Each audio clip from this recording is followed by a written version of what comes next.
बघणार आहोत news top 9। सुरुवातीला मोठ्या राजकीय बातम्या। गिरीश महाजन यांनी ऑपरेशन ब्लू स्टार संदर्भात केलेल्या विधानावर भाजपच्या वरिष्ठांची नाराजी। पंजाबमधील महाजनांची भूमिका वैयक्तिक, पक्षाची भूमिका नाही, सूत्रांची माहिती। गिरीश महाजनांचं ऑपरेशन ब्लू स्टारवरील वक्तव्य अमान्य, शरद पवारांकडून महाजनांच्या वक्तव्याचा समाचार। तर शीख समाजावर काँग्रेसने केलेल्या अत्याचाराचा निषेध करत राहू, तर मुख्यमंत्री फडणवीस यांचीही भूमिका। एक निमंत्रण हे गिरीश भाऊंना आलं होतं की या ठिकाणी आम्हाला महाराष्ट्र सरकारचा गौरव करायचा आहे, त्यामुळे ते त्या ठिकाणी गेले होते। अतिशय थोडा वेळ गिरीश भाऊ त्या ठिकाणी होते। त्याच्या संदर्भात त्यांनी स्पष्टीकरण दिलं आहे। तुम्ही मला फिरवून विचारलं तरी त्यांचं स्पष्टीकरण त्यांनी दिलं आहे, त्यापेक्षा जास्त स्पष्टीकरण मला देण्याची आवश्यकता वाटत नाही। ठाण्यातील ज्युपिटर रुग्णालयाबाहेर वयोवृद्धाला मारहाण, व्हिडिओ सोशल मीडियावर झाला व्हायरल। किरकोळ कारणातून मारहाण केल्याची माहिती। मारहाण करणाऱ्याला चालकाला शिवसेना पदाधिकाऱ्यांनी पकडलं। पदाधिकाऱ्यांकडून चोप देत वर्तकनगर पोलिसांच्या स्वाधीन केलं। ठाण्यातला प्रकार हा अत्यंत गंभीर, कठोरात कठोर कारवाई करणार असं फडणवीसांचं आश्वासन। उपमुख्यमंत्री शिंदेंचे ठाणे पोलीस आयुक्तांना फोन, आरोपींवर कलम 307 लावण्याचे आदेश। ते वर्तकनगरला एक सिनियर सिटीजनला एका माणसाने मारलं, एक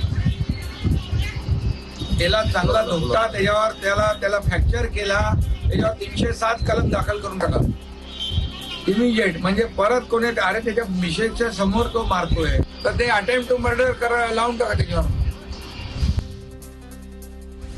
मुंबईमधील पांढऱ्या पट्ट्यांवरून वाद पेटला। सांस्कृतिक दहशतवाद खपवून घेतला जाणार नाही। पांढरे पट्टे मारणाऱ्यांच्या तोंडाला काळं फासणार। जैन धर्मगुरूंसाठी रंगवलेल्या रस्त्यांवरून मनसेचा हा इशारा। हा जो पांढऱ्या पट्ट्यांचा सांस्कृतिक दहशतवाद आहे हा बंद करा, आता पांढऱ्या पट्ट्या मारणाऱ्यांच्या तोंडाला काळं फासल्याशिवाय आम्ही राहणार नाही, हा आमचा त्यांना इशारा आहे। ठाण्यात वयोवृद्ध व्यक्तीला मारहाण झाल्यानंतर मनसे ॲक्शन मोडवर, जशास तसं उत्तर दिलं जाणार। अविनाश जाधव यांचा इशारा। रिक्षा आणि टॅक्सी चालकांना अगोदरच मराठी सक्ती झालेली असती तर ही वेळ आलीच नसती, जाधव यांची टीका। अशोक खरातसोबत माझा कुठलाही आर्थिक संबंध नाही। खरात प्रकरणामध्ये माझी बदनामी, कायदेशीर लढाई लढणार। रुपाली चाकणकर आक्रमक। आशा मिरगेंना नोटीस पाठवल्याचीही माहिती। कोर्टातून फौजदारी फिर्याद दाखल करावी लागली। माननीय न्यायालयाने याची दखल घेऊन आशा मिरगेला 2 जुलै 2026 रोजी सकाळी 11 वाजता कोर्टात हजर राहण्याची ऑर्डर काढलेली आहे।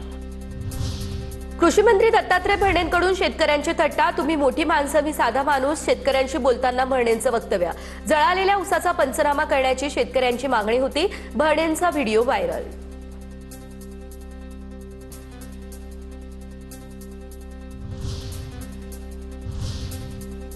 पुढे टॉप 9 विधान परिषदेसंदर्भातल्या घडामोडी। सगळेच कष्ट करतात पण काही जण कष्ट न करताही पुढे जातात। छगन भुजबळांचे सूचक विधान। भुजबळांचा रोख नेमका कुणाकडे, हा सवाल। कमी असतात, कार्यकर्ते कष्ट घेणारे खूप असतात, सगळ्यांना काही मिळतच अशातला भाग नाही। पण पक्ष जो आहे प्रत्येकाला न्याय देण्याचा प्रयत्न मात्र आज ना उद्या ना परवा हा करतच असतो। म्हणून सगळ्यांनी जे आहे एकजुटीनं काम करा। गोकुळ गीते उपमुख्यमंत्री शिंदेंची घेणार भेट। गीते अद्यापही नाशिक विधान परिषद निवडणूक लढवण्यावर ठामच। मी तडजोड करणारा कार्यकर्ता नाही, गीतेंची स्पष्ट भूमिका। सटाण्यातून मला मालेगावला पण त्या ठिकाणी प्रचारासाठी माझं त्या ठिकाणी रूट ठरलेला होता, त्यामुळे मी सटाणा मालेगाव करून प्रचार करून मला सायंकाळी येण्यास उशीर झाला।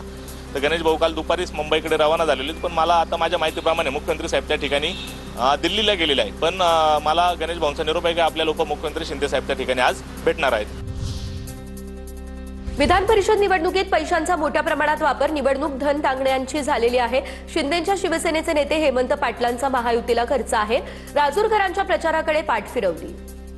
महायुतीमध्ये आहे, परंतु या निवडणुकीमध्ये मी नाही। याचं कारण असं आहे की या कोळशाच्या दलालीमध्ये हातकाय करून घेण्याची माझी इच्छा नाही आणि या निवडणुकीमध्ये मोठ्या प्रमाणामध्ये पैशाचा व्यापार व्यवहार हे सगळं मोठ्या प्रमाणामध्ये होत आहे। अनिकेत तटकरेंकडून पेढे भरवत पुष्पगुच्छ देत गोगावलेंचा सत्कार। रायगड विधान परिषदेसाठी गोगावलेंनी दिला होता तटकरेंना पाठिंबा। पुणे विधान परिषद निवडणूक बिनविरोध होताच काँग्रेसमधला अंतर्गत वाद पेटला. अरविंद शिंदेंकडून प्रदेश अध्यक्ष हर्षवर्धन सपकाळ यांची पक्षश्रेष्ठींकडे तक्रार.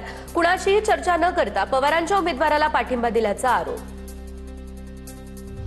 अमरावती विधान परिषद निवडणुकीत मोठा ट्विस्ट. काँग्रेस उमेदवार हर्षजित देशमुखांची निवडणुकीतून माघार.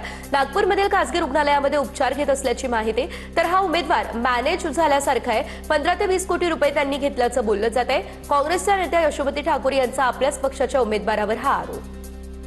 ICU मध्ये तुम्ही पत्रकार जातात आणि इंटरव्ह्यू देता, म्हणजे चाललं काय आहे? खरंच ऍडमिट आहे की काय नाटक आहे की मॅनेज झालेलं आहे? आमच्या कानावर तर वेगळ्याच गोष्टी येतात आहे. हे 15-20 कोटी रुपयाचा व्यवहार केलेला आहे म्हणतात त्यांनी. निषेध आहे या सगळ्या गोष्टीचा. अमरावती विधान परिषद निवडणुकीमध्ये प्रवीण पोटे रेकॉर्ड ब्रेक मतांनी निवडून येतील. भाजप खासदार असलेले अनिल बोंडे यांचा दावा. मागच्या निवडणुकीमध्ये काँग्रेसच्या उमेदवाराला केवळ 17 मतं, उर्वरित मतं भाजपला मिळालेली असंही वक्तव्य. अतिशय चांगल्या तऱ्हेने 17च्या 17 जागा ह्या महायुतीच्या निवडून येणार आहे. अमरावती पण त्यामध्ये राहील. अमरावतीमध्ये रेकॉर्ड होऊन जाईल. प्रवीण पोटे पाटील रेकॉर्ड मतांनी निवडून येतील. अतुल लोंढे यांनी भाजपवर केलेला आरोप काँग्रेस नगरसेवकानं फेटाळला. भाजपकडून नागपूरमधील नगरसेवकाला 10 लाखांची ऑफर दिल्याचा लोंढेंचा आरोप. पुरावा असेल तर बोला. काँग्रेस नगरसेवक संजय महाकळकर यांचा खर्च आहे. वर्षानुवर्ष भाजपमध्ये काम करणाऱ्या नेत्यांना डावलून स्वतःच्या स्वार्थासाठी पक्षात आलेल्या आयात उमेदवाराला भाजपनं संधी दिली. भाजपमधील कौटुंबिक कलहाचा महाविकास आघाडीला फायदा होईल. विधान परिषद निवडणुकीतील महाविकास आघाडीचे उमेदवार महेश देशमुख यांचा हा दावा. 100% फायदा होईल, कारण त्यांच्यातला अंतर्गत कलह या अत्यंत शिगेला पोहोचलेला आहे. आपल्या या मतदारसंघापुरता नाही तर पूर्ण देशामध्ये त्यांचा कलह एक ना एक दिवस त्यांची उतरती कळा त्यांच्या अंतर्गत कलहातूनच आपल्याला दिसून येईल. तर नेहरू आणि मोदींची तुलना केली जाते, त्यावरून विरोधकांनी आता टीका केली आहे. या संदर्भातल्या टॉप 9 अपडेट्स. देशाच्या राजकारणात 12 वर्षांचा मोदी पर्व. मोदींच्या नावे सर्वाधिक काळ सलग पंतप्रधान राहण्याचा विक्रम. नेहरूंचा 4398 दिवसांचा विक्रम मोडला. मोदी आज एनडीएमधील घटक पक्षांना संबोधित करतील. पंतप्रधान नरेंद्र मोदींचा हा सुवर्णकाळ. देशातील 25 कोटी लोक गरिबीतून बाहेर. मोदींकडून तरुणाईच्या स्वप्नांना पंख देण्याचं कार्य. मुख्यमंत्री फडणवीसांकडून गौरवोद्गार. पंडित नेहरू आणि मोदींची तुलना होऊ शकत नाही. नेहरूंनी देशाची प्रतिष्ठा राखली. स्वातंत्र्य मिळण्याआधी देश संघटित करण्याचं काम केलं. राष्ट्रवादीच्या वर्धापन दिनाच्या कार्यक्रमातून शरद पवारांचा हल्लाबोल. पंतप्रधान मोदी कर्तव्यनिष्ठ. त्यांच्या कार्यकाळात एकही सुट्टी घेतली नाही. भारताला आर्थिक महासत्ता करण्याचा मोदींचा संकल्प. राम मंदिर ते 370 कलम. उपमुख्यमंत्री शिंदेंकडून मोदींच्या ऐतिहासिक कार्यकाळाचा गौरव. 4399 दिवस हा जो आतापर्यंतचा नेहरूजींचा विक्रम होता तो विक्रम मोडीत काढणार आहेत. एकही दिवस सुट्टी न घेता काम करणारे प्रधानमंत्री नरेंद्र मोदीजी अशी त्यांची ओळख आहे. पंतप्रधान मोदींच्या काळात रुपया 100 पार करण्याच्या मार्गावर. पाकिस्तान युद्ध थांबवण्याचे प्रयत्न करत आहे, मात्र भारत कुठेच नाहीये. पृथ्वीराज चव्हाण यांची पंतप्रधान नरेंद्र मोदी यांच्यावर टीका. मोदी जी के कार्यकाल में रुपए की कीमत कहां से कहां पहुंच गई है. रुपया सेंचुरी पार करने की कगार पे खड़ा है. ईरान युद्ध के कारण महंगाई बढ़ रही है. रोज सरकार या तो गैस की कीमतें धीरे धीरे बढ़ाती है या पेट्रोल डीजल की कीमतें धीरे धीरे बढ़ाती है. और कौन से क्षेत्र में भारत ने सफलता प्राप्त की है. शरद पवारांचं विधान मी ऐकलेलं नाही, पण शिखांवर काँग्रेसने केलेल्या अत्याचारांचा निषेध आम्ही आयुष्यभर करू. हे सत्य आहे. हे सत्य कुणीही विसरू शकत नाही. शरद पवारांनी गिरीश महाजनांवर केलेल्या टीकेला मुख्यमंत्री फडणवीस यांची प्रतिक्रिया. पुढे टॉप 9 मोठ्या घडामोडी. पुणे महापालिकेतील महापौर कार्यालयाला धमकीचा मेल. महापौर मंजुषा नागपुरे यांचं कार्यालय उडवून देण्याची धमकी. पोलीस बॉम्ब शोध पथक अलर्ट. परिसरात सुरक्षा वाढवली.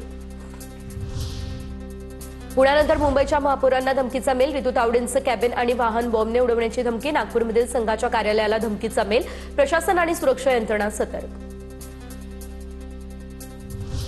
गुजराती आणि मारवाडी उमेदवारांना प्राधान्य. जाहिरातीमधून पुन्हा मराठीला डिवचण्याचा प्रकार. मराठी एकीकरण समिती आक्रमक. तर 2 दिवसांमध्ये कंपनीवर धडक देणार. गोवर्धन देशमुख यांचा इशारा.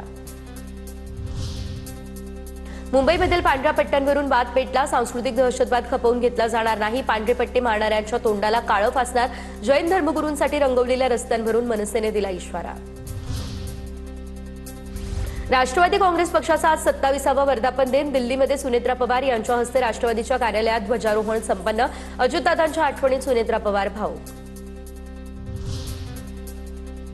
15 दिवसात पवारांच्या राष्ट्रवादीमध्ये फेरबदल होणार. ज्यांच्या घरात कुणाचा राजकारणात संबंध नाही त्या कार्यकर्त्यांना संधी देणार.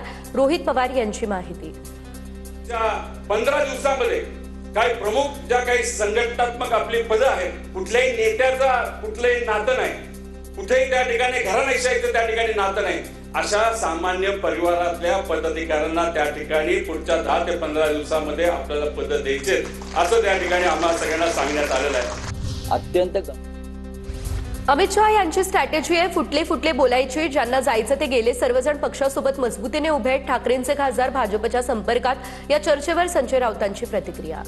कोणीही कुठे जात नाही. ज्यांना जायचं ते गेले. सगळे पक्षाबरोबर मजबूतीने उभे आहेत. आता काय निवडणुका नाहीये. लोकसभेच्या निवडणुकांना जवळजवळ अजून 3 वर्ष आहेत आणि सर्व खासदारांचे आमचं शिवसेना पक्ष प्रमुखांचं संवाद सुरू आहे. सरसकट कर्जमाफी व्हायला हवी ही आमची भावना. कृषी मंत्री दत्ता भरणे यांचं वक्तव्य. रोहित पवार यावर काय बोलणार, त्यावर काय बोलणार नाही याचं कुणी राजकारण करू नये. मात्र सरसकट कर्जमाफी झाली तर शेतकऱ्यांचा नक्कीच फायदा होणार. भरणेंची प्रतिक्रिया.